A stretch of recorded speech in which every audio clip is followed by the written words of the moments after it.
So welcome to Muniyal webinar series.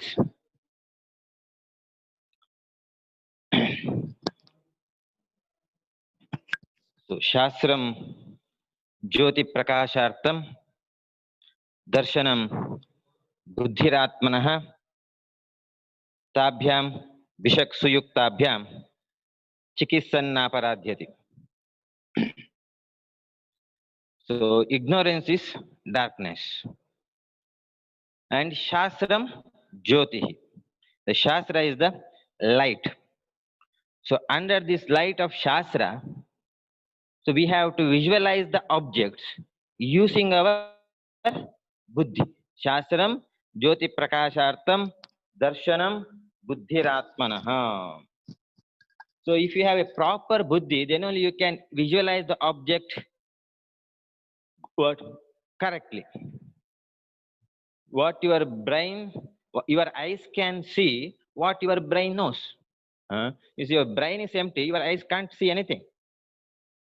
But even with Shastra, it is not just Shastra Jnana is not just enough.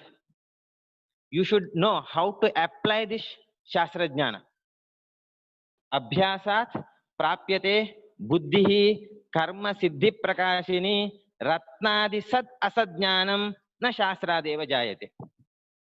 To differentiate between a Shukti and Mukta, you should apply the Shastra practically. Then only you will come to know what is Shukti and which one is the Ratna. Otherwise, just by Shastra description, without practical implementation, you can't. So, to appreciate this, you should have the practical knowledge.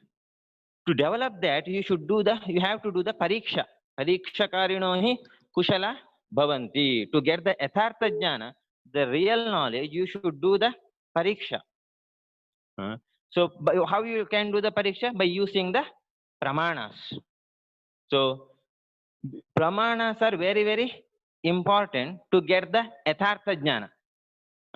So today we are going to have a seminar on importance of pramanas to get the yathartha jnana, how you have to use these pramanas. Because pratyaksham hi alpam, very little what we can see through our eyes. Analpam aprathyaksham. So today we have an eminent scholar in the field of Padartha Vijnana and basics, Dr. Shubha our Shubha madam. She completed her UG from SDM College of Ayurveda and post-graduation from Alvas Ayurveda College in Samhita and Siddhanta. And presently, she is working as Associate Professor and HOD in the Department of Samhita and Siddhanta. So Shubha madam is perfect in Padartha Vijnana and basics. So all for our Muniyal students, the fundamental of Ayurveda is laid by our Dr. Shubha madam.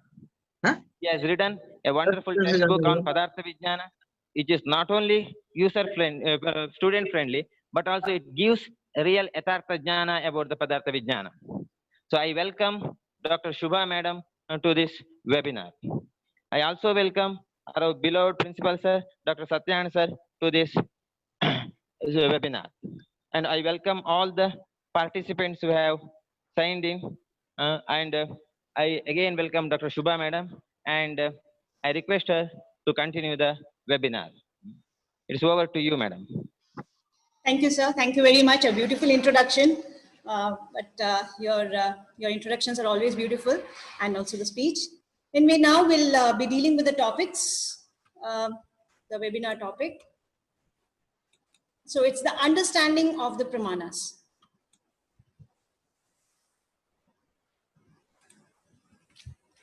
Yes, so we'll be dealing with the understanding of the pramanas.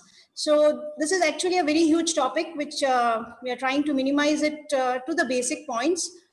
So as sir has already said, you need to have a yathartha jnana, you need to have a perfect knowledge, you need to have a knowledge which is right.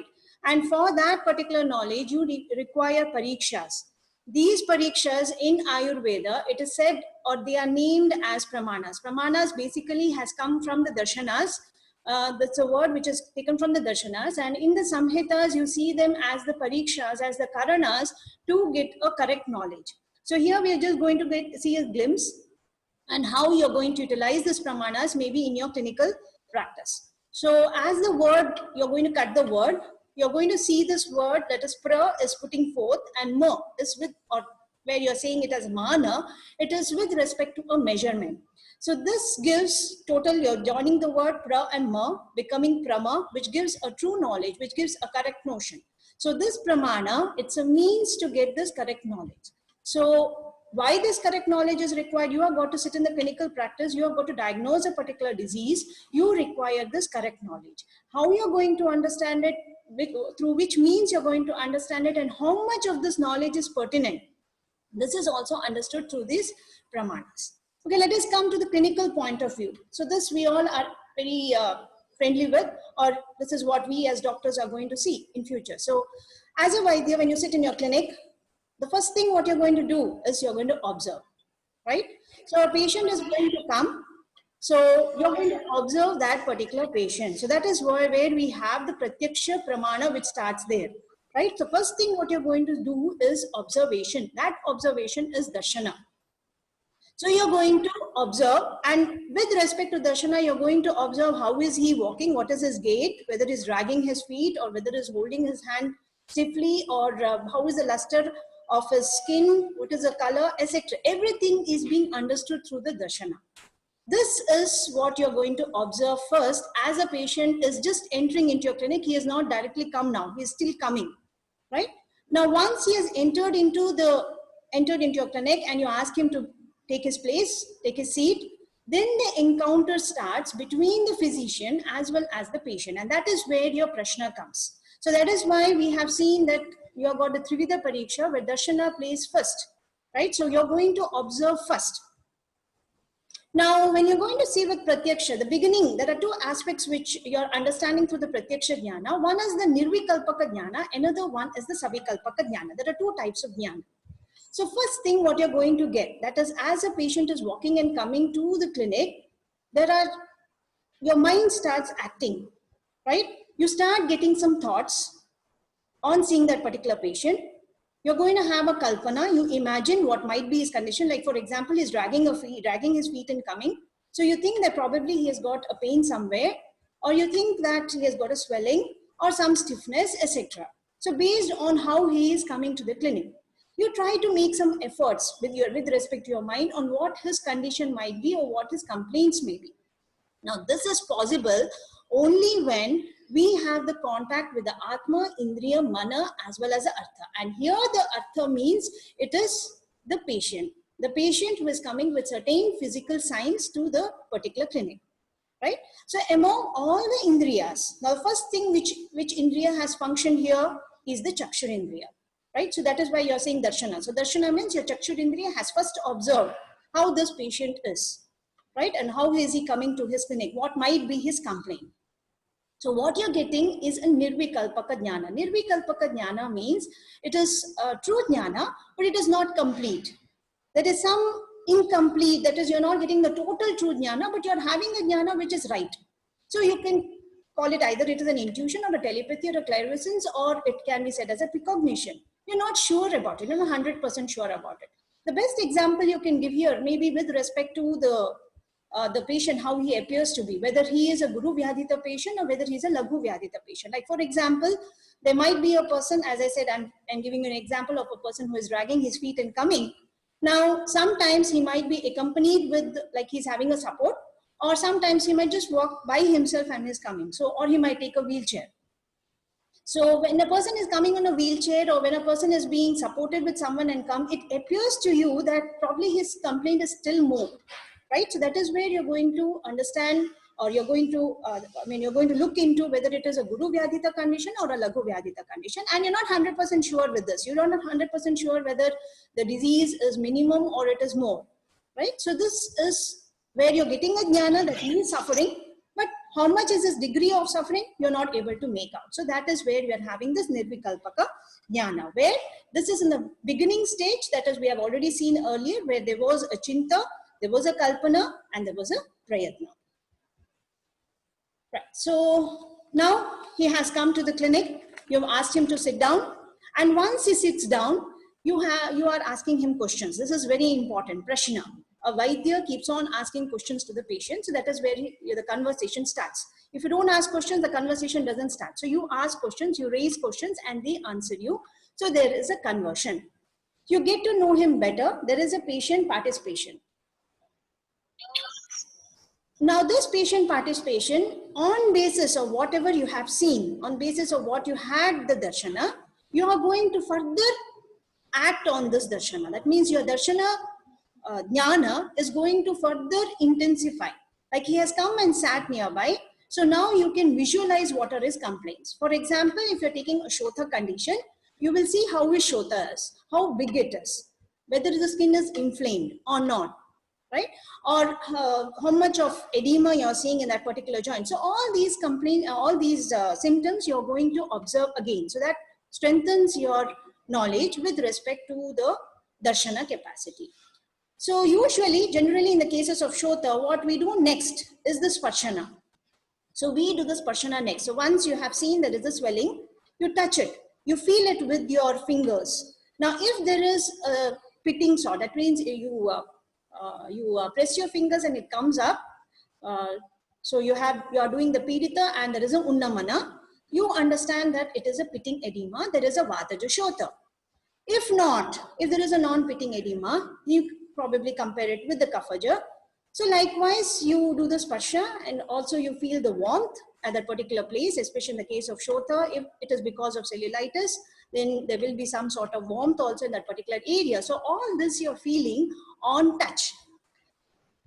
And the most important examinations which do, because if we see with respect to the Shota, anywhere there is Utseda, anywhere there is a swelling, there is from the skin surface something has come up, then it is coming under the context of Shota.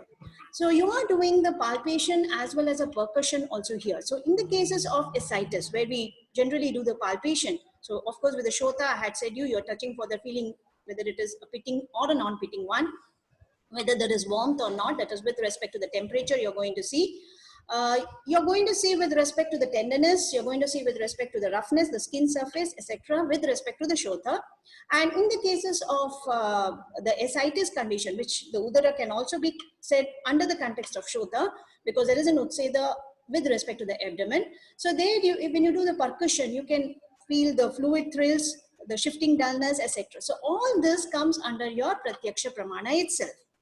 Now, once you have done that, sometimes it's very much necessary for us to do the Shrotra Pariksha. And generally, the Shrotra Pariksha which is done at present is the auscultation test. So, auscultation test, especially if there is an ascites, you might be hearing some sounds or some gurgling sounds might be heard, or if there is some disturbances with the bowel movements, you can hear some altered bowel sounds, which is understood through the auscultation procedure. Or even if you say prashna, you're asking a question and the person or the patient is replying it. So that can also be included under the Shrotra Pariksha, because he is supposed to listen to you and he is supposed to answer back, and the same thing with the Vaidya also. So probably that also can be included under your Shrotra Pariksha.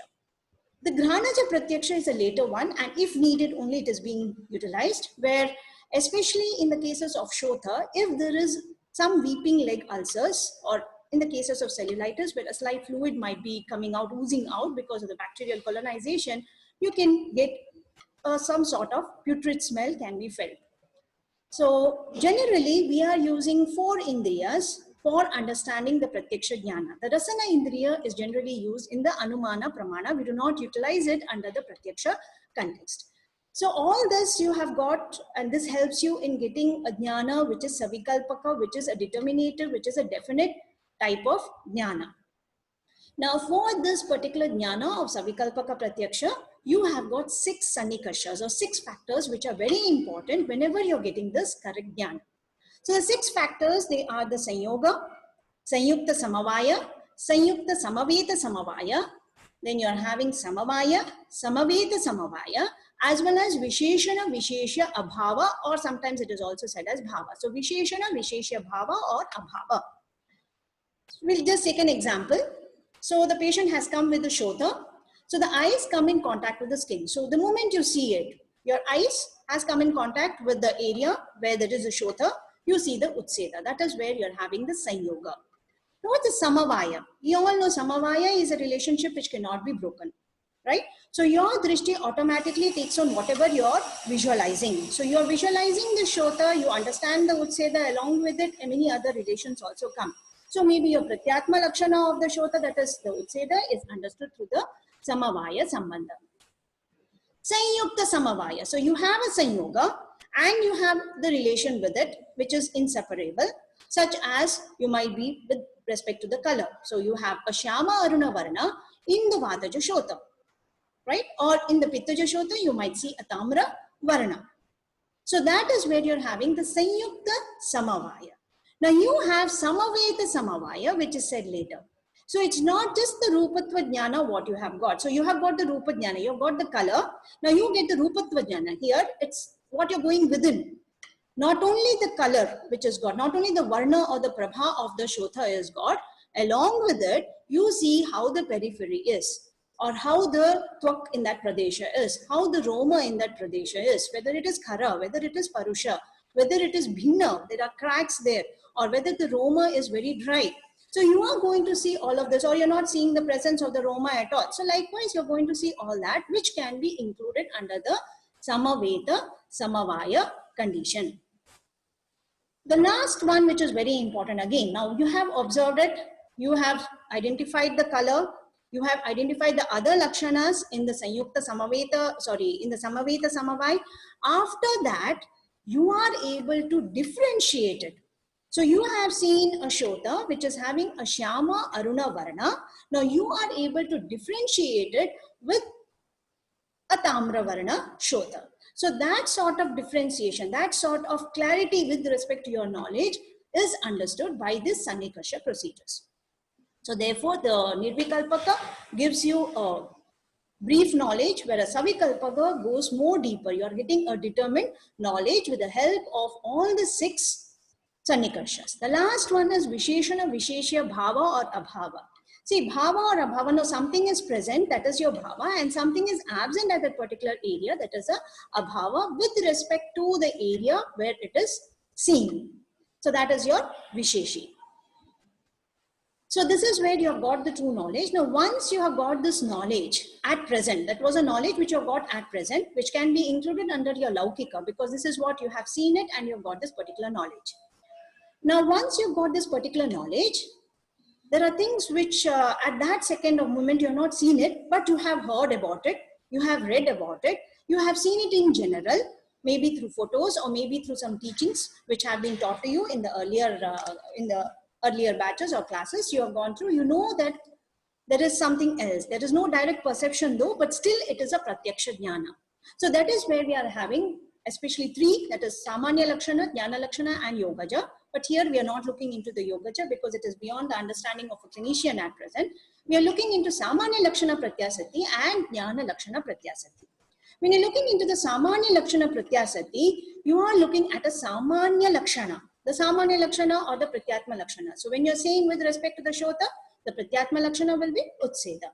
And if you're comparing it with something on the modern science, then you can see it's a pitting or a non-pitting edema. We say there are 2 types of edemas. One is a pitting edema, one is a non-pitting edema, where the pitting edema can be seen generally in some of the disorders related with the liver, with the heart, with the kidneys, whereas the non-pitting edema is somewhere where there is a blockage with respect to the lymph or with the collection of the fat. So likewise, you're going to see these are Samanya Lakshana. So generally, based on the general criteria, you have grouped into some of these groups like pitting and non-pitting, or it can be just the Utseda, or finally you divide it under the Gulma heading, the Udara heading. So likewise, or the Visarpa, Kushta, likewise, where everywhere you might see a Utseda, or wherever you're seeing the Utseda condition. Now the second one is the Jnana Lakshana Pratyasati. Here you have already got a Jnana, there was a previous Jnana, and you're seeing presently, you are correlating the previous Jnana with the present Jnana. You are seeing the Shota in this particular patient. The Shota might be the Shyama Aruna Varna, but still you are recalling another Shota condition where you have seen Ushnata or Dahyata of the Shota. For example, it might be the cellulitis which you are probably comparing with the Pittaja Shota. So you are seeing a correlation between the knowledge what you have got before and with the knowledge which is present here. So you are somewhere correlating it and bringing about another type of jnana. So this is where you are using your alaukikaha jnana also, or alaukikaha pratyaksha also, for getting this true knowledge. Now all this is possible only when the manas is functioning properly, and hereby you have, your mind keeps on functioning from the time the patient has come, and from the time you have done all the observation you have done, that is the Sparshana Pariksha is done, the Darshana Pariksha has been done, your mind has got the pratibha, that is there are lots of intuitions. You keep on thinking what might be this disease condition. So this, when you're seeing with respect to the pratyaksha, when a patient comes to the doctor, you see his gait or sarva sharira varna, etc. might be seen. You ask him questions. Further, you get your knowledge either through darshana or through sparshana or through the shrotraja pariksha. You keep on investigating. You send it for lab investigations if needed to confirm your procedures. So this is with respect to the Shota. Some other few examples where you can use the pratyaksha is in the context of research. In research, especially in the drug research, for the collection of the dravyas, for their procession or the processing of the method of processing, the sangrana kala, the vidhi, when you're got to collect it, what time you're got to collect it, how is the drug or how the drug has grown, in which stage it should be collected. For all that, again, you're using your pratyaksha jnana, even for removing the impurities, for detoxification, where you can see the toxicology studies also, you're observing it with respect to your pratyaksha jnana. Pharmaceutical research, you're doing a telapaka or a ghrutapaka, you need to visualize the samyak lakshanas with respect to the paka. Especially in field research, this is where pratyaksha is highly used, because in field research, the word itself indicates you have to be in the field. That means you have to be, or you have to be voluntarily present among the group of people, or the group among the group on which you're planning your research work. So you have to be present there, you have to keep on observing the changes or observing the things on what you're going to study. So that comes under your field research, where you're using pratyaksha to a very larger extent. In clinical research, if you're seeing with respect to the Dashavidha Pariksha, you can see some of these, such as Prakriti. When you're going to assess the Prakriti with respect to the Sharira, it is not, I'm not saying the Manasika Prakriti, I'm not saying the Prakriti where you have the Manas involvement also. But if you have to just see the Sharira of the person, if you have to just make out the Prakriti based on the Sharira, again you are visualizing. The Sara Pariksha, again you are visualizing. Samanana Pariksha, the build of a person, you are visualizing. Pramana Sharira, you're visualizing. Based on this, you're able to correlate the bala of the person, and based on this, you can even the giving of the medications, or the how you're going to advise the medications to him is also based on this particular aspect. So your bedside observation also, which comes under the clinical research, and where you can see there are the three forms, that is the curative, preventive, and the promotive methods, which come under the clinical research. So curative, for the curative, the base of it is first pratyaksha, where you're going to do the darshana as well as the sparshana adi parikshas, and based on it you're going to give the line of chikitsa. Preventive, that is a rasayana or the vajikarana, again based on the bala of the person, based on the prakriti of a person, you're going to advise him which rasayana is beneficial. Then it is of course a prevention, where you can say him the health necessities, what are necessary for him in the form of patya, apatya, and also yoga. Now when you're going to teach with respect to the yoga, it is also a pratyaksha jnana. He cannot hear it and do it. You've got to show him and tell him how the procedure should be done. So you can see how pratyaksha is totally correlated with our present day observations. Okay, the next aspect which is being utilized is the anumana. So if you see with anumana, the word anumana, you cut the word anu as well as mana. So when you're cutting anu means paschat, mana is measurement. So here you should have some knowledge before. So it is not possible that you infer something all of a sudden. You should have some knowledge before, that is said as anu. And after that, you are getting this knowledge, that is said as anumana. So here the possibility to judge is always more, because you're inferring, you're judging, inferring and judging comes up nearly similar, because you're going to, it's a decision which you're taking up, right? So here we have got just an example which is said as a hunter traces the lair of a deer by the drops of the blood. So a hunter has laid a net for the deer and he has to follow where this deer is fallen down. So he follows the drops of the blood to reach up to that particular deer. Similarly, the king, he has to get a right choice. He will have to go path by path. He will have to do a lot of survey and infer based on those particular things. So in Anumana, there are two things which is very much necessary. That is, think critically as well as think logically. So you have two factors: think critically, think logically. So logic is very important. So Anumana, Khalu, Tarka, Yukti, Apekshaha. So you've got two words here where Tarka is required as well as Yukti is required, but we'll see in the later slides. Now, when you're saying Anumana, or when you're saying any knowledge, when you're going to gain buddhi, you have two types. You gain it for yourself first. Swartha Anumana, Swartha, for yourself. Then you have got to explain it to others. That is your para artha, parartha Anumana. So you have a Swartha Anumana, you have a parartha Anumana. So Swartha Anumana is for yourself.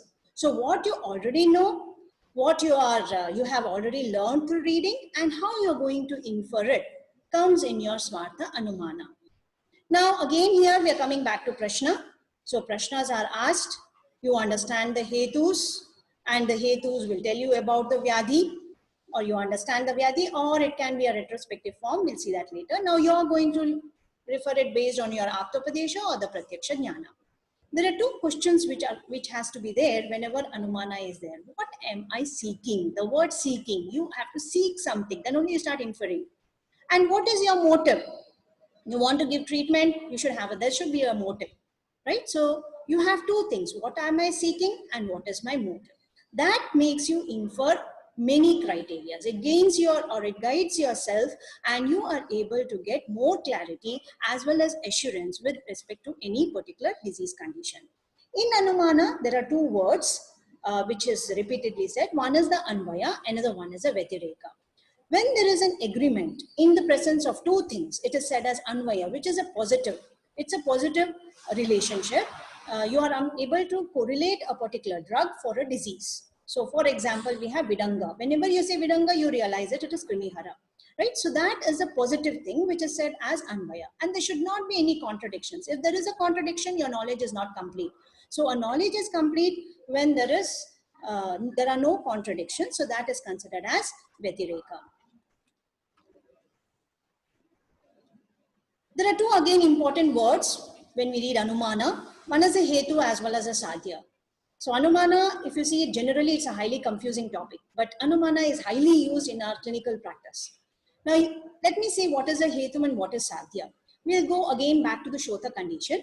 And if you read Charaka Sutra 18th chapter, the Trishotyam Adhyaya, you have the Hetus for the Shota, which is said very beautifully. In that particular chapter, the Agantuja Hetus have been said as well as the Nija Hetus have been said. And they are very beautifully explained in that particular chapter because nearly all the Agantuja Hetus are explained there.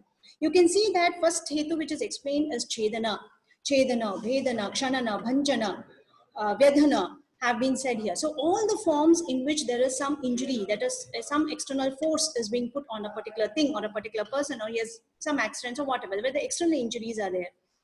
The next is Bhalataka Pushpa Adi. So you have the Pushpa or the Phala or certain allergens which are there in the plants which might be allergic to the particular person.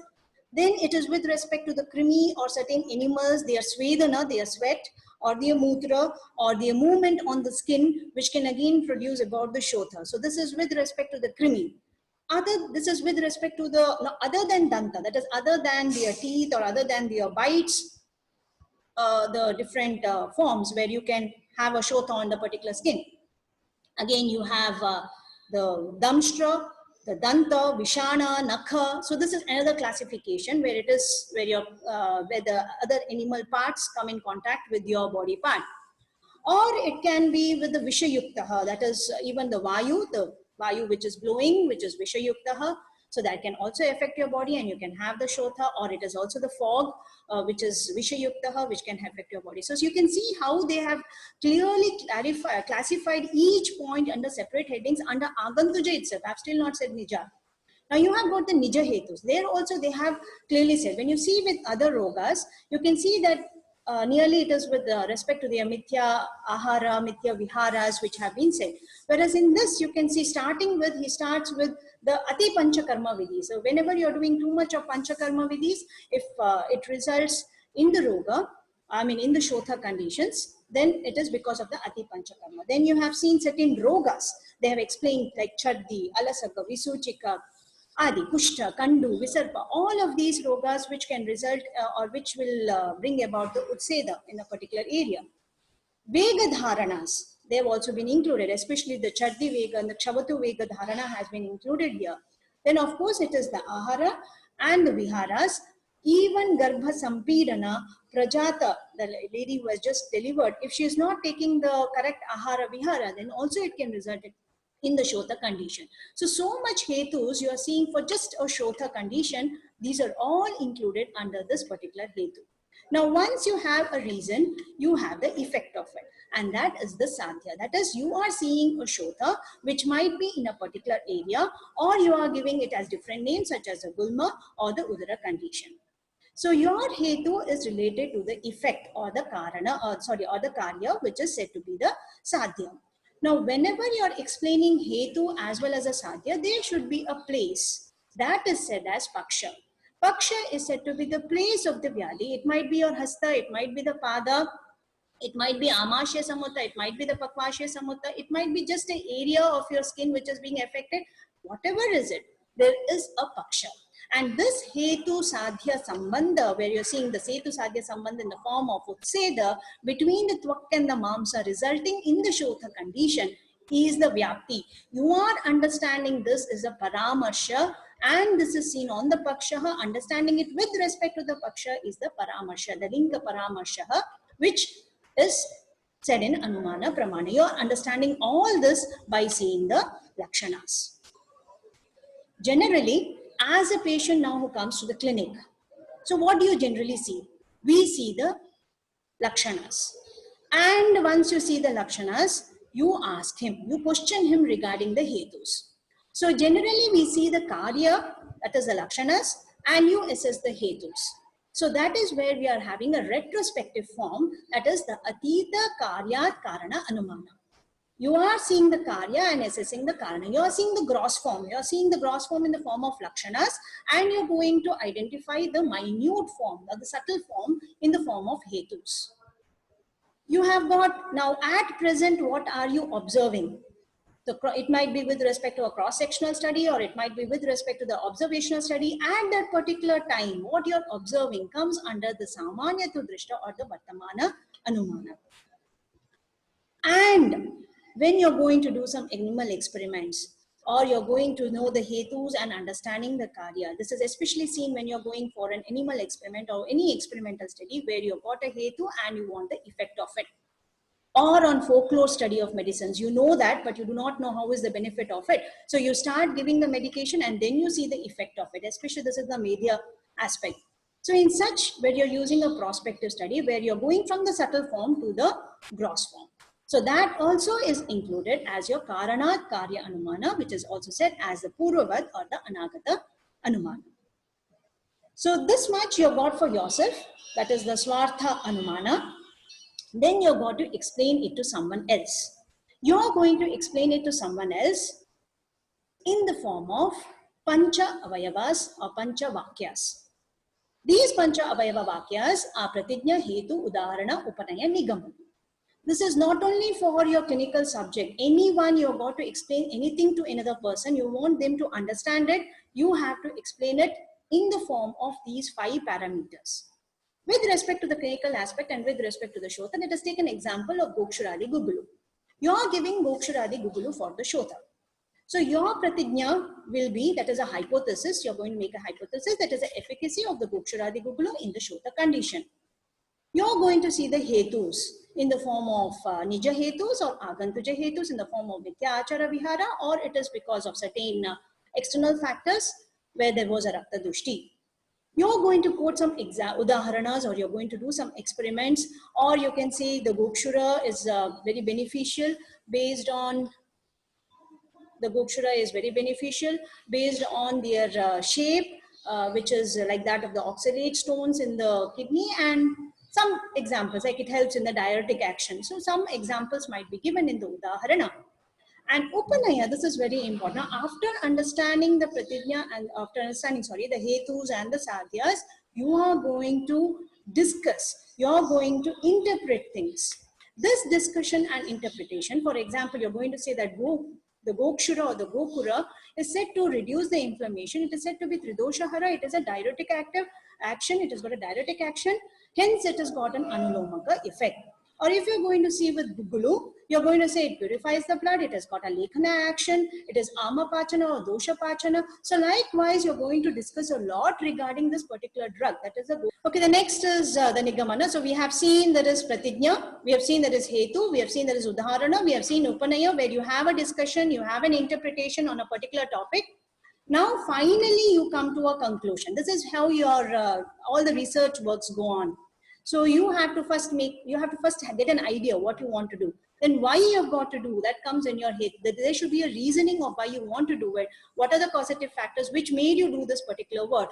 You're going to bring about lots of experimentation in the form of Udaharana.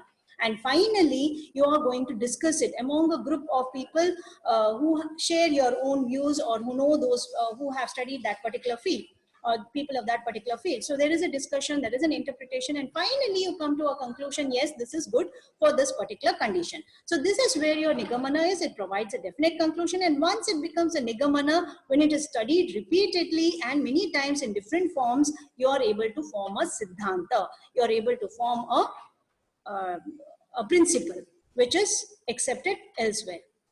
So now if you're going to see with Anumana Pramana, for the clinical diagnosis, if you're going to see with respect to the Dashavida Pariksha, generally the Agni Pariksha, the Bala Pariksha, the Sattva Pariksha, as well as the Desha Pariksha with respect to the habits. This is inferred. So as a patient comes, you're inferring all of this. With respect to a Vyadhi, if you're going to see, you're going to see it in the form of Sadhya or Asadhyata of this Anumana Pramana. And generally Anumana Pramana is very much required when you're going to look into the psychological factors of a person, the psychological health of a person. And for nearly all the rogas, it's very much required for us to look into the psychological health of the person, because even when we had seen the context of the Guru Vyadita or the Laghu Vyadita, the psychological aspect of the person plays an important role.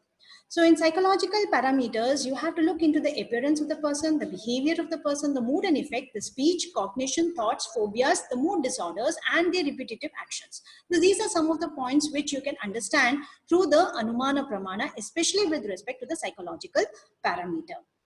So once you have decided all this, once you have understood this parameter of or this method of inference, now you're using your yukti, because you're a Vaidya, so you're using your yukti on how to administer this medicine.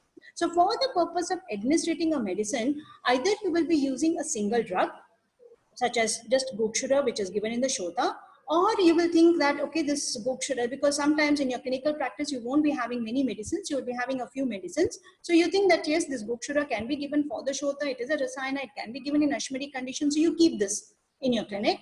Or you can give it as a formulated drug, or you can use this as a preventive drug. So this is based on the yukti of that particular Vaidya, so which comes under the Anumana context itself. So thus when we see Anumana, it provides an indispensable method for the verification of the facts.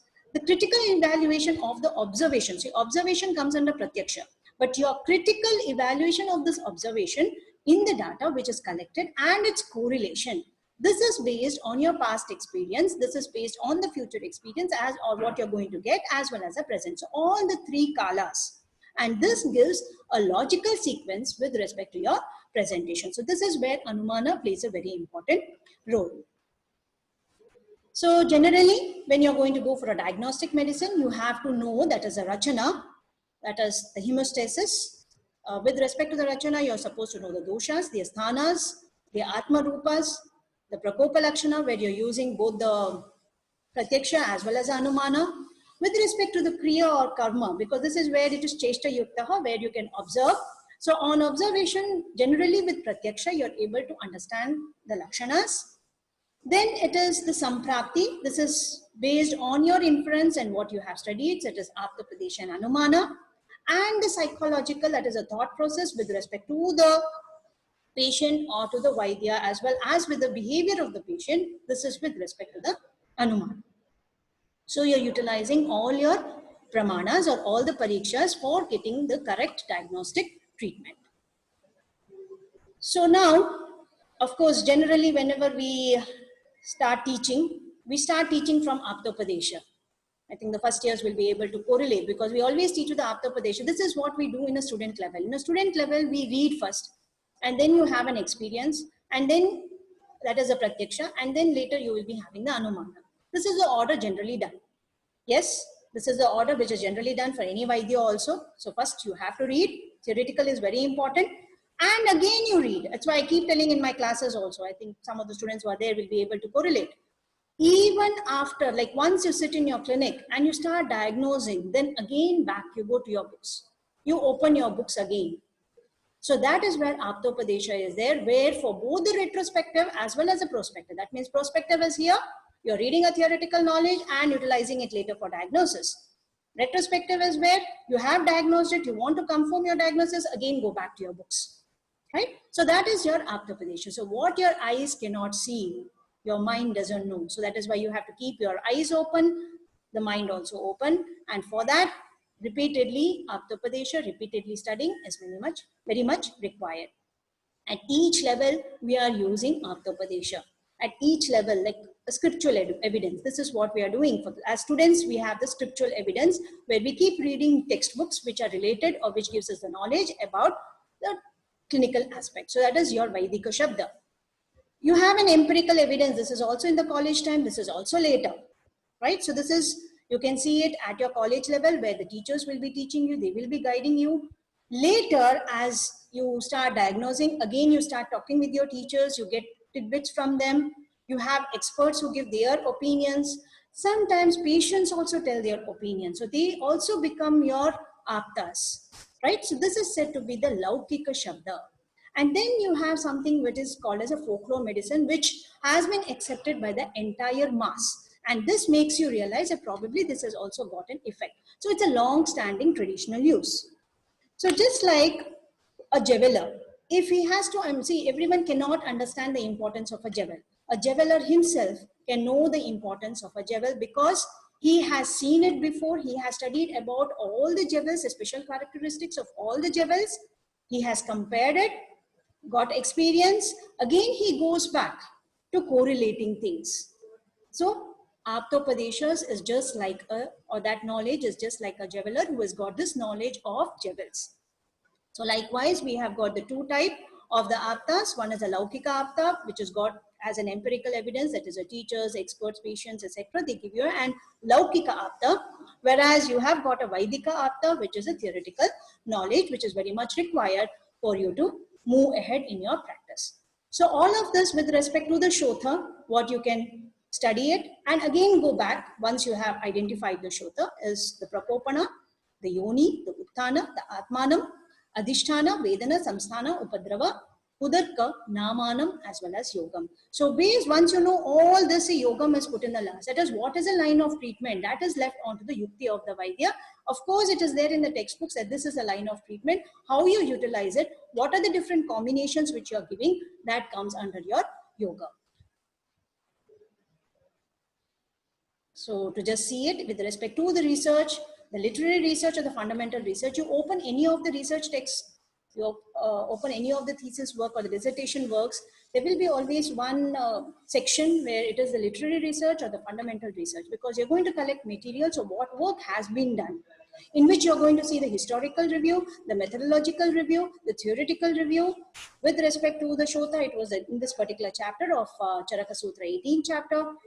And if you're going to again review the modern reviews, what was or what is the nearby comparison with respect to the respective Shotas, it's a pitting edema, what was done in the cases of pitting, or how the examination is being done in the cases of pitting edema or the non-pitting edema. So you are getting a knowledge before and after the particular study. So that is a uha poha, which you are getting that particular knowledge. And now, even though what knowledge you got was concise in your text, now since you have done experimentation, since you have done lots of data collection, since you have observed it through different forms or through experts, through attending seminars or hearing from experts, seeing many patients, you keep on adding to it and you make that topic as a vast topic. So you can see, because of Aptopadesha, because of your Pratyaksha as well as Anumana, you're incorporating it, and what was very small, you're trying to make it a little bigger. What was not there or what was hidden between the lines, you give a meaning for it. What was Sankshipta, you're trying to give a Vistarana. So likewise, you're going to Punarnava, you're going to give a new form to the simple study which was probably given earlier. So for a Vaidya, what is very important, they keep repeating that naming the disease or diagnosing or giving a name is not a very important thing. The first thing what you've got to do is pariksha. Rogam adav parikshita. After that, you have to go for the aushadam. It's coming to the end. So for the clinical diagnosis and for establishing a siddhanta, you have certain criteria such as an intensive observation, where we are using the pratyaksha first as he is coming. You're doing the darshana, sparshana, adi. You're going to recall what you have studied, that is Aptopadesha. You're going to see the relationship in all the three kalas in the form of Anumana. There is going to be a mental guesswork leading to many conclusion where you're using your Anumana or the Yukti. You're doing a critical examination of the observed facts after you have seen it in the form of Aptopadesha. You're going to formulate a hypothesis in the form of Pratigna. You're using it, utilizing it. There's a reason, there is a hetu. So these are your Panchavayava Bhakyas. There is a testing predictions where your Udaharana is functioning, and you're proving these predictions. You're proving it, you're discussing it as right, that is Upanaya. Either you reject it or you modify it or you approve it, that comes under the Nigamana where there is a conclusion. There is a logical planning, Yukti. You are using experimental methods which come under your Anumana as well as Yukti. And finally, you have a differential diagnosis where you can use the comparison or the Upamana, which can also be included under the Anumana Pramana. So coming to the end, probabilities are always seen in the medical science. We are encountering the unexpected many times, and this can result in many of the occupational hazards. So therefore, the level of uncertainty with the diagnosis and prognosis may always be there. So it's very much necessary that we utilize these pramanas diligently for the right diagnosis and the prognosis in a clinical condition or for the purpose of research. Yes, thank you. With this, I'm very thankful to Dr. Gururaj Santri, who has given a beautiful introduction. I'm thankful to our principal, Dr. Satyanarayana, and all my colleagues who have helped me be what I am today. Thanks a lot. And it's the audience, because you patiently heard me for so long. So thank you. It's the audience who give us the stimulation. So I thank all the audience also for that stimulation. Thank you.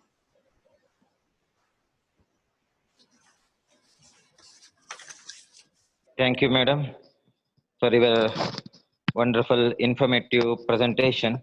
Even though the topic is related to Padartha Vijnana, but madam explained it like a Charaka Purvarda, cream of Charaka, Sutrasthana, Vimanasthana, Nidanasthana, Sharirasthana, all the cream, how to approach a patient from Shastra to a practical level. Madam has beautifully explained the utility of Pramanas in clinical practice. So any questions? Open for audience. So any questions related to Pramanas and how to interpret and all those things?